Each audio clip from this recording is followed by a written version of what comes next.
오늘 우리에게 주신 말씀 누가복음 24장 44절로 49절의 말씀을 중심으로 증인된 삶으로 걸어가라, 증인된 삶으로 걸어가라는 제목으로 주신 은혜의 말씀을 함께 나누겠습니다. 지난 주일은 부활주일이었습니다. 우리가 잘 알다시피 매번 주일은 부활주일이죠. 주님의 부활을 기뻐하며 그 주님의 부활을 기념하며 예배드리는 부활주일입니다. 특별히 지난 주일은 절기상 부활절을 기념하는 부활주일로 우리가 하나님께 예배드렸습니다. 그렇다면 여러분, 이 부활주일, 매년 우리가 맞이하는 부활절, 여러분들과 저에게는 어떤 의미를 가지고 있습니까? 예수 그리스도의 부활은 우리의 삶에서, 또 우리의 신앙에서, 우리의 모든 삶의 행적 가운데 어떤 의미를 가지고 있습니까? 우리는 대부분 신앙생활을 하다 보면 십자가의 능력, 십자가의 고난당하신 예수 그리스도를 묵상하게 될 때가 있습니다. 아니, 조금 더 깊이 말씀드리면 십자가의 예수 그리스도만 너무 강조하는 부분이 있습니다. 그분의 고난, 그분의 십자가의 능력, 그러다 보니 부활의 능력은, 부활이라고 하는 것은 우리가 1년에 한 번 절기로 지키고 한 번 지나가는 하나의 이벤트에 불과하게 될 때가 있습니다. 그러나 여러분, 분명한 것은 십자가가 없는 부활은 없고 부활이 없는 십자가란 있을 수 없습니다. 우리의 구원은 십자가에서 이루어진 것이 맞습니다. 그러나 그 구원은 부활을 통해서 완성되었음을 성경은 우리에게 말씀하고 있습니다. 그래서 부활이라고 하는 것은 우리에게 너무나도 중요합니다. 부활은 우리가 하나님의 자녀됨을 증명하는 것이고, 이 부활을 통해서 예수님과 우리가 연결되어 있다는 것을 확증하는 것, 그렇게 우리의 신앙에서, 우리의 삶에서 너무나도 중요하다는 겁니다. 그런데 여러분, 이 부활은 우리가 단순히 믿고 끝나는 것에 머물러서는 안 된다고 성경은 말씀합니다. 우리는 부활이라고 하면 제일 먼저 뭘 떠올리나요? 부활이 진짜인가? 부활은 있는가? 부활은 나에게 어떻게 나타나는가를 생각합니다. 그러면서 어떻게 얘기하죠? 부활은 믿어야 돼. 맞습니다. 그런데 부활은 믿는 것에 머물러 있는 것이 아니라 그 믿는 것을 넘어서서 살아내야 하는 것, 그것이 바로 부활입니다. 다시 말해, 그리스도인들은 십자가의 능력을 통하여 부활의 은혜를 경험하고 그 부활을 삶에서 살아내야 하는 사명을 가지고 있다는 겁니다. 예수님께서 부활하신 이후의 행적들을 살펴보면 그렇습니다. 설교를 준비하면서 예수님께서 부활하신 이후에 어떤 일들을 행하셨는가를 한번 쭉 살펴봤습니다. 그랬더니 예수님께서 부활하셔서 이 부활이 진짜다, 이 부활은 진짜 현실이다라고 증명하려고 했던 곳은 사실 두 군데밖에 없었던 것 같습니다. 도마에게 나타나서 예수님께서 보여주셨고, 오늘 우리가 읽은 성경 말씀 앞쪽에 보면 36절 말씀부터 11제자에게 나타나시며 자신의 손과 발을 보이시고 부활하셨음을 보여주는 것, 그 외에는 예수님은 그 어느 곳에서든 자신의 부활을 증명하거나 입증하려고 하시지 않았습니다. 무엇을 의미합니까? 예수님의 부활하심은 그것을 있는 사실로 밝혀지기 위해서 예수님께서 부활하신 것이 아니라는 거예요.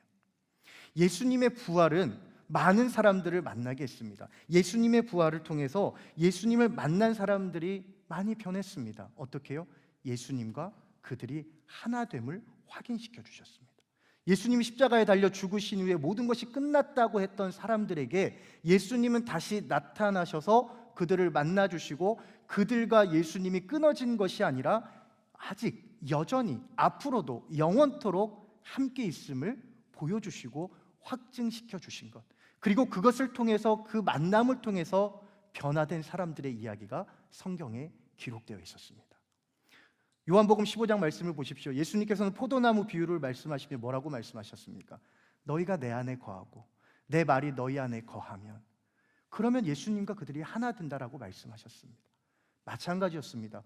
부활을 통해서 예수님과 그들이 하나됨을 보여주셨습니다. 대표적인 사람이 누구입니까? 베드로입니다. 베드로는 어떻습니까? 예수님과 베드로가 만난 그 장면을 드라마로 이렇게 쫙 펼쳐놓는다면 시청률 굉장히 잘 나올 것 같습니다. 스승님의, 그렇게 따르던 예수님의 등에 칼을 꽂는 것도 모자라 무려 3번씩이나 예수님을 부인하고 나는 저 사람 알지도 못하는 사람입니다라고 얘기할 정도로 예수님 앞에서 말했던 그 베드로를 만난 예수님, 무슨 말을 할 수 있겠습니까? 예수님을 만났을 때 베드로가 뭐라고 변명할 수 있었겠습니까? 아무 말도 하지 못하는 그 베드로에게 찾아가셔서 예수님은 내가 부활한 것이 진짜다라고 말씀하시지 않았습니다. 이 부활은 현실이야라고 말씀하시지 않았습니다. 예수님은 베드로를 찾아가셨고 그를 만나주셨고 그의 상처됨과 그의 무너진 삶을 다시 일으켜 세워주셨습니다. 그리고 말씀하셨습니다. 내 양을 먹이라 말씀하셨습니다. 회복시켜 주신 것에서 끝난 것이 아니라 우리 주님은 회복시켜 주신 이후에 새로운 사명을 베드로에게 주신 것이죠. 뿐만 아닙니다. 부활하신 이후에 유대인들이 두려워서 방에 들어가 문을 잠그고 있던 제자들을 만나신 그 예수님, 제자들에게 평강을 선포하셨죠. 너희에게 평강이 있을지어다 말씀하시고 숨을 후 쉬신 이후에 뭐라고 말씀하셨죠? 성령을 받으라라고 말씀하셨습니다. 두려워하는 제자들을 만져주시고 두려워하는 제자들을 회복시켜 주신 것으로 끝나는 것이 아니라 그들에게 성령을 받으라라고 하는 또 다른 사명을 그들에게 주셨습니다. 그렇습니다. 예수님께서는 오늘을 살아가는 우리에게도 똑같이 말씀하십니다. 예수님의 부활을 통해서 예수님의 부활을 단순히 믿고 끝나는 것이 아니라 예수님의 부활을 경험하고 예수님의 부활을 살아내고 그 부활하신 예수님과 함께 동행하는 우리에게 새로운 사명을 주시는 것이다 말씀합니다. 1년에 한 번 계란을 나누고 절기봉헌을 드리는, 그리고 이 아름다운 강단의 장식을 보면서 흐뭇해하는 부활주일이 아니라 정말 부활하신 예수님을 만나고 새로운 사명을 얻고 변화된 베드로와 같이 오늘 우리에게도 부활하신 주님을 만났다면 우리의 삶이 변화되고 새로운 사명을 입고 살아가는 것을 우리에게 말씀하고 있습니다. 오늘 우리가 읽은 성경 말씀도 같은 맥락에서 똑같습니다. 예수님께서는 36절에서 11제자에게 나타나신 이후에 그들에게 새로운 사명을 주시죠. 완벽한 부활을 예수님께서는 말씀하셨습니다. 이 36절부터 시작되는 11제자에게 나타나신 예수님의 모습은 앞선 엠마오로 가는 2제자를 만나신 예수님의 모습과 조금 다른 차이를 가지고 있습니다. 엠마오로 가는 2제자에게 나타나신 예수님의 부활을 영적인 부활 또는 영적으로 예수님께서 이렇게 되셨어 라고 얘기할 수 있었다면 오늘 이 36절부터 나오는 말씀은 예수님의 육신조차 완전히 부활하셨음을 우리에게 증거하고 있습니다. 그 증거하는 구절이 42절과 43절인데 제가 읽어보겠습니다. 이에 구운 생선 한 토막을 드리니 받으사 그 앞에서 잡수시더라. 여러분, 영으로만 부활했다면 생선을 어떻게 먹을 수 있습니까? 영으로 먹으면 먹을 수 없죠.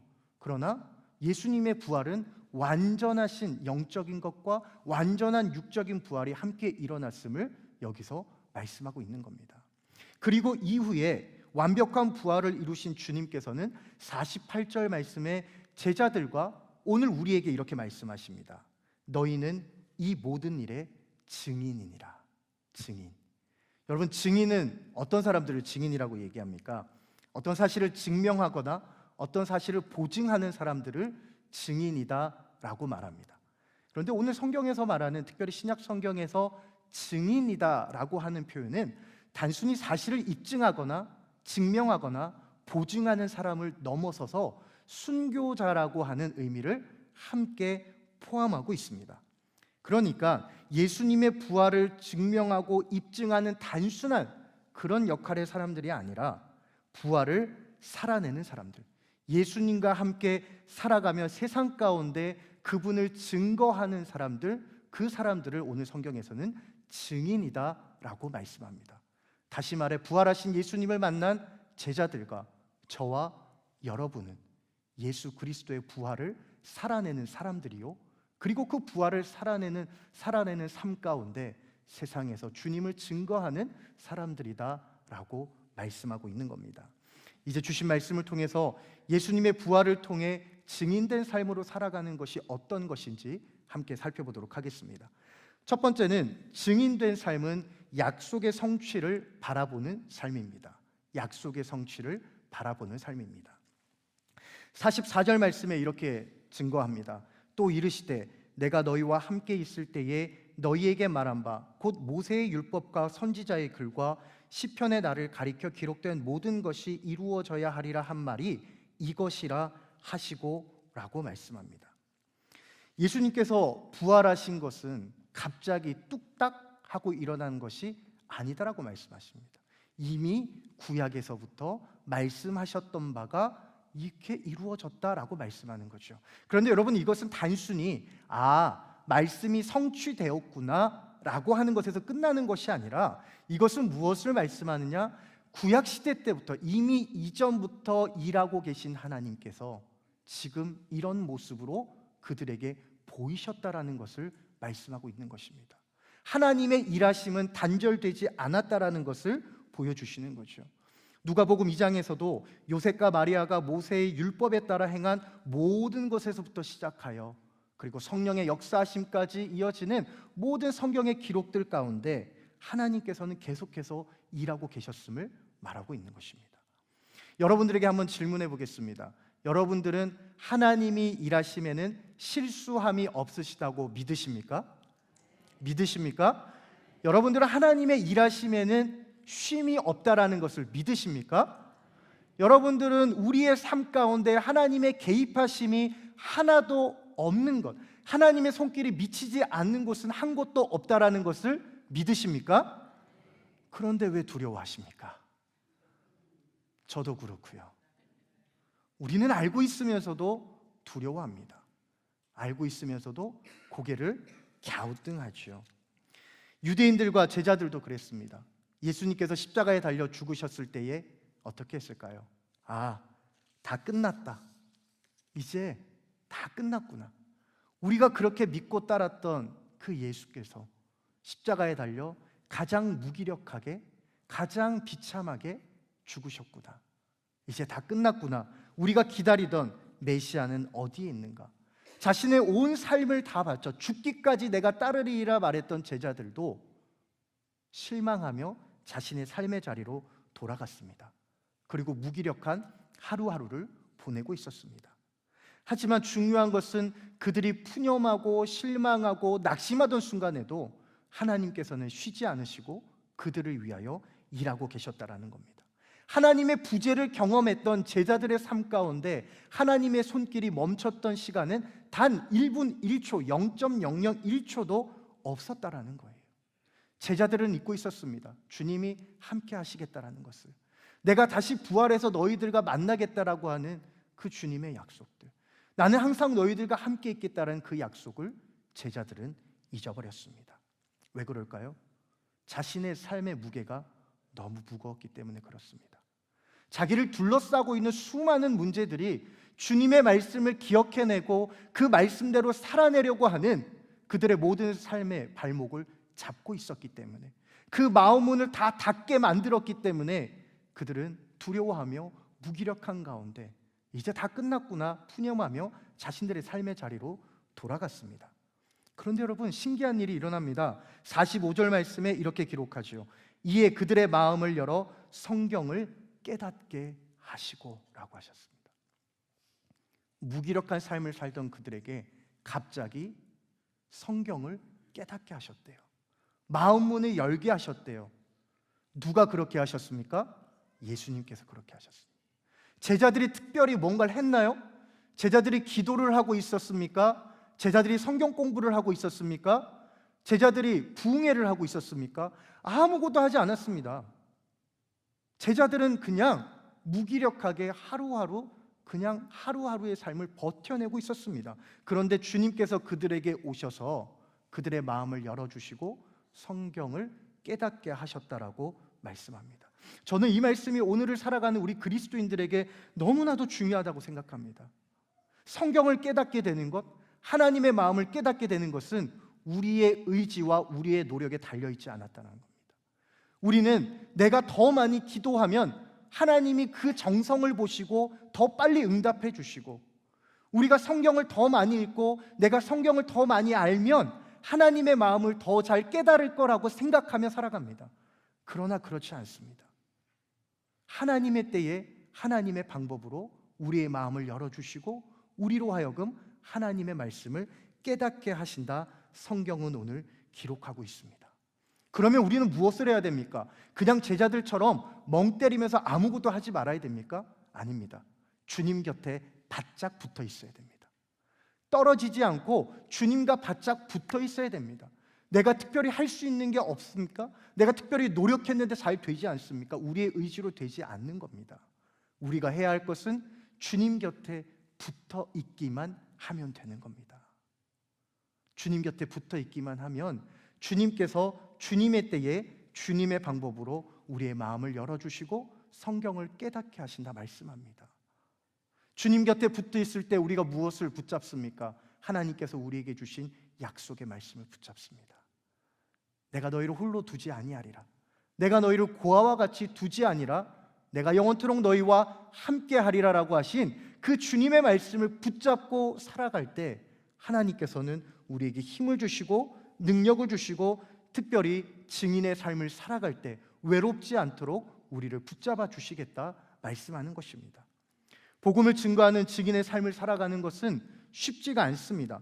부활을 살아내야 되는 우리가 극복해내야 될 과제들이 너무나도 많이 있습니다.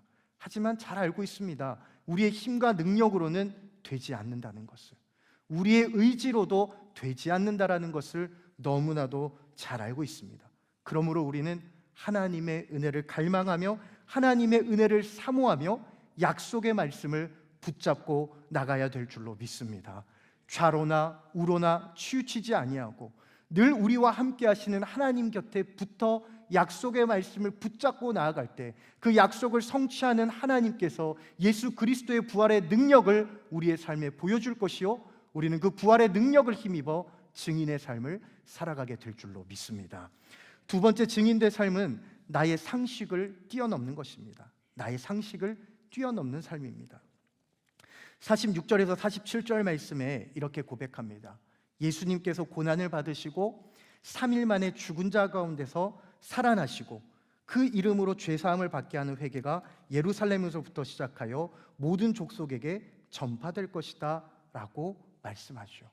이 말씀은 뒤에 나오는 사도행전과 연결됩니다. 여러분들 잘 아시겠지만 사도 누가는, 이 누가는 예수님께서 주신 말씀을 통해서 누가복음과 사도행전을 기록했죠. 이 말씀은 이후에 사도행전 1장 8절까지 이어지게 되죠. 오직 성령이 너희에게 임하시면 너희가 권능을 받고 예루살렘과 온 유대와 사마리아와 땅끝까지 이르러 내 증인이 되리라 하시니라. 오늘 먼저 누가복음에서 그 말씀을 하시는 겁니다. 이 복음이 예루살렘에서부터 시작해서 모든 민족에게까지 이어지게 될 것이다, 전파되게 될 것이다라는 겁니다. 여러분, 그 중에서 가장 첫 번째 제자들이 극복해야 될 게 무엇입니까? 그것은 바로 예루살렘이라고 하는 큰 장벽이었습니다. 여러분, 예수님의 십자가를 생각하고 부활을 생각하면 예루살렘은 어떻습니까? 늘 승리를 표징합니다. 승리를 상징합니다. 그런데 그것은 우리 주님의 관점입니다. 예수님의 관점에서 볼 때 십자가는 가장 무력한 주님의 모습이었으나 가장 강력한 하나님을 보여주신 능력의 자리였습니다. 그런데 제자들에게 예루살렘은 어떤 곳입니까? 자신들이 생명을 바쳐서 따르겠다고 했던 그 스승 되신 예수님께서 가장 비참한 모습으로 죽으신 것을 모든 사람들이 지켜봤던 자리, 그 자리가 예루살렘이었습니다. 우리는 예루살렘 생각하면 늘 승리의 깃발, 복음의 시작점, 출발점을 생각하죠. 그러나 또 다른 편으로 제자들의 입장에서 생각해 본다면 예루살렘은 절망과 실패와 슬픔의 자리입니다. 예루살렘에 있는 모든 사람들은 알고 있었습니다. 그들이 믿고 따랐던 예수는 실패자였다라는 것을. 왜요? 그들은 아직 부활을 경험해 보지 못했기 때문에. 그런데 주님은 제자들에게 말씀하시는 겁니다. 너희들이 가장 힘들어하고 너희들이 가장 극복하기 어려워하는 그 예루살렘에서부터 복음이 시작되어야 된다라고 말씀하는 겁니다. 제자들의 상식으로는 이해할 수 없고 받아들일 수 없는 상황이었습니다. 주님, 그 많고 많은 지역 가운데 왜 예루살렘입니까? 차라리 예루살렘에서 주님께서 이것을 우리에게 말씀하시기 전에 내가 부활했노라, 내가 죽음을 이기었노라 선포하시며 모든 사람들에게 다 보여주시고 주님의 능력과 주님의 삶이 실패하지 않았다라는 것을 사람들에게 증거하신 이후에 우리에게 하라고 하시든지, 지금 우리는 완전히 패배자요 실패자인데 그 자리에서 어떻게, 오늘날로 바꿔 얘기하면 우리의 흑역사의 자리에서 어떻게 능력으로 그 복음 증거하는 일을 감당할 수 있겠습니까? 그런데 우리 주님은 말씀하시는 거죠. 숨고 싶고 도망치고 싶고 아픔 가운데 머물러 있는 그 자리를 딛고 일어서서 사명을 감당해내라고, 부활의 능력으로 그 일들을 감당해내야 된다라고 말씀하는 겁니다. 여기까지는 어느 정도 극복할 수 있다고 여러분 생각합니다. 그런데 이후에 어떻게 됩니까? 예루살렘으로부터 시작된 복음이 사도행전 1장 8절을 근거로 하면 사마리아까지 가야 됩니다. 이걸 어떻게 합니까, 주님? 정말 사람 취급할 수 없는 사마리아까지 우리가 어떻게 갑니까? 더더군다나 모든 족속이요? 이방인들까지요? 이거 우리가 어떻게 감당해야 됩니까? 상식적으로 유대인이 이방인에게 복음을 전하고 같이 식사를 하고 밥을 먹고 만난다라는 것 있을 수 없는 일입니다. 제자들에게는 크고 무거운 짐으로 다가왔습니다. 그래서 그들에게 증인의 삶은 참으로 어려운 것이었습니다. 철옹성과 같은 나의 상식과 나의 고집과 신앙의 틀을 다 깨트려 버려야 하기 때문에 그 증인된 삶이란 결코 녹록지 않았습니다. 대표적인 인물이 있습니다. 누가 있습니까? 베드로가 있습니다.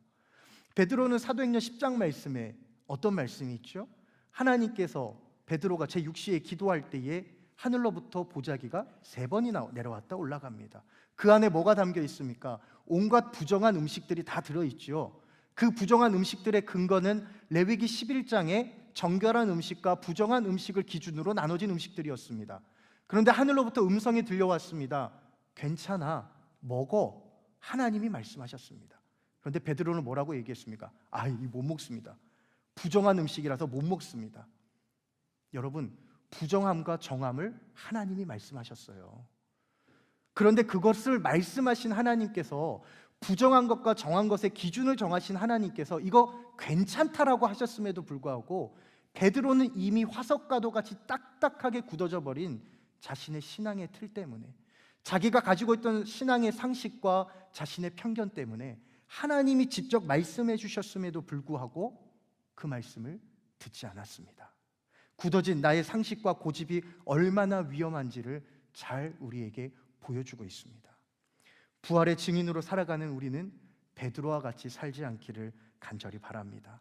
때로는 하나님께서 우리에게 말씀하심으로 우리에게 불편함이 찾아온다 하더라도 그 불편함이 나에게 주시는 하나님의 손길임을 믿으시고 순종할 수 있기를 간절히 바랍니다.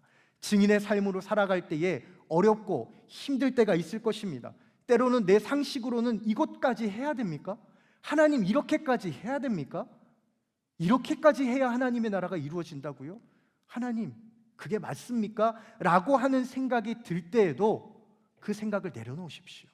마치 우리 주님께서 제자들에게 그들의 상식을 깨트려 버리고 모든 민족에게까지 복음이 증거되어야 하리라는 사명을 주신 것과 같이 부활의 기쁨, 부활의 감격, 부활의 능력을 경험하며 부활을 살아내는 우리에게 주님께서 말씀하실 때에 그 모든 것들을 내려놓고 주님께 순종하며 성령께서 이끄시는 대로 살아가는 저와 여러분이 될 수 있기를 주님의 이름으로 축복합니다.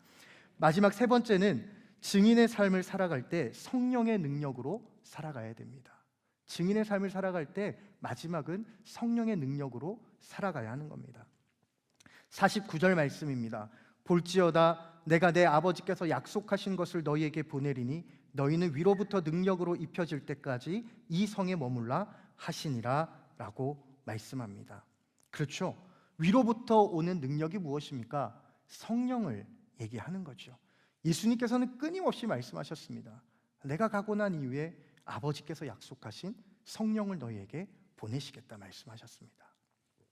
그런데 우리가 복음서를 읽다 보면, 또 사도 바울을 통해서 하나님이 쓰신 바울 서신을 읽다 보면 성령에 대한 이해가 조금씩은 다릅니다. 틀리다는 것이 아니라 조금씩 다릅니다. 특별히 요한복음에 나온 성령님은 어떻게 등장합니까? 인도하시고 가르치시고 깨닫게 하시고 그리스도의 임재를 대신하는 역할을 하십니다. 사도 바울이 쓴 이 바울 서신에 나오는 성령님은 그리스도인의 삶을 지탱할 수 있는 힘을 주시는 성령님으로 나오죠. 그리고 하나님께서 맡겨주신 사명을 감당할 수 있는 은사를 주시는 분으로 성령을 표현합니다. 그런데 독특하게도 누가는 성령에 대해서 말하기를 교회와 묶어서, 교회와 연결지어 얘기합니다. 누가는 세상 속에서 선교의 사명을 감당하도록 교회의 능력을 제공해 주시는 분, 그분이 성령이다라고 말씀합니다. 누가복음 끝부분에서는 잘 모르실 겁니다. 그런데 이 말씀들이 사도행전으로 넘어갔을 때 교회는 무엇의 능력에 따라 움직이는 것을 보게 됩니까? 성령의 능력을 따라서 움직이는 것을 보게 되죠. 성령의 능력, 성령의 힘, 이것은 세상이 가지고 있는, 또 세상이 주는 영향력과 힘과는 차원이 다른 것입니다. 사실 이 성령은요, 교회를 가장 힘들고 어려운 곳으로 보냅니다.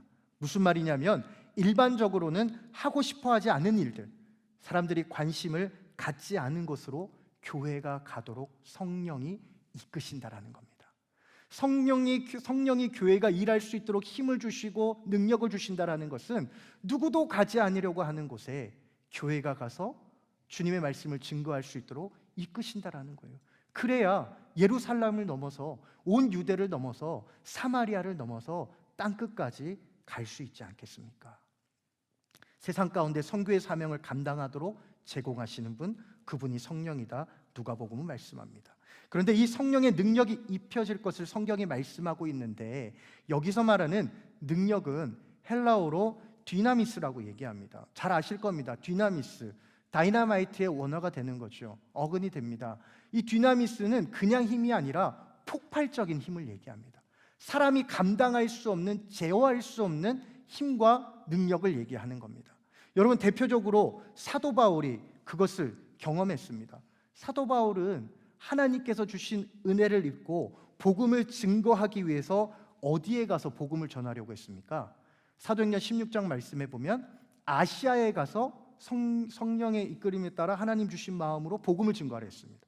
그런데 16장에 이렇게 기록합니다. 성령께서 사도 바울이 아시아에서 복음 증거하려 하는 것을 막으셨다라고 나옵니다. 사도 바울의 의지로는요, 아시아를 가야 맞는 거예요.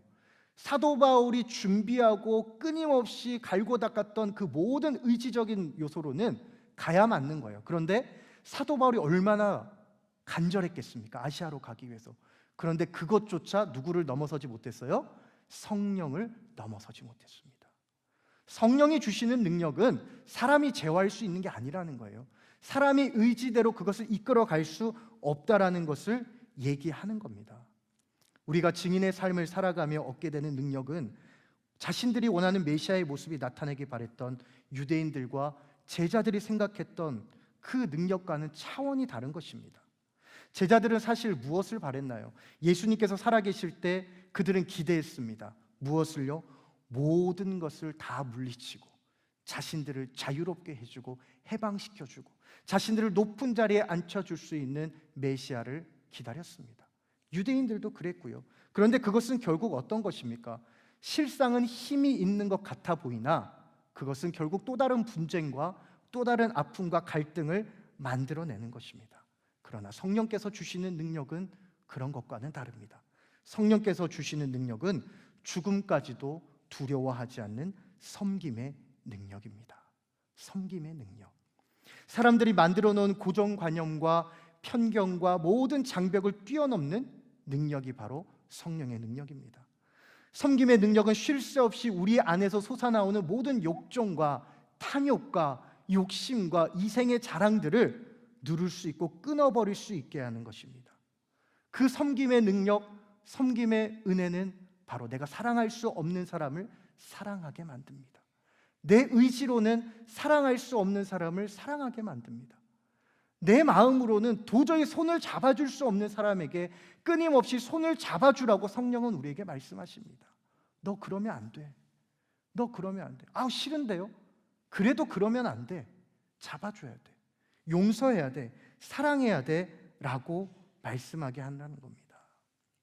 성령은 철저히 나 중심적으로 살았던 삶을 하나님 나라를 위하여, 하나님의 뜻을 위하여 살아가도록 바꿔놓는 능력을 주십니다. 좁디 좁은 나의 세상을 벗어나서 넓고 넓은 하나님의 세상으로 나아가게 하는 힘을 우리에게 제공하십니다. 누구도 가지 않으려고 하는 곳에 먼저 가게 하시고, 누구도 화해하려고 하지 않는 곳에 먼저 찾아가 화해를 선포하게 하시고, 품지 못했던 사람들을 품고 사랑할 수 있게 하십니다. 그러나 그 길은 결코 쉬운 길은 아닙니다.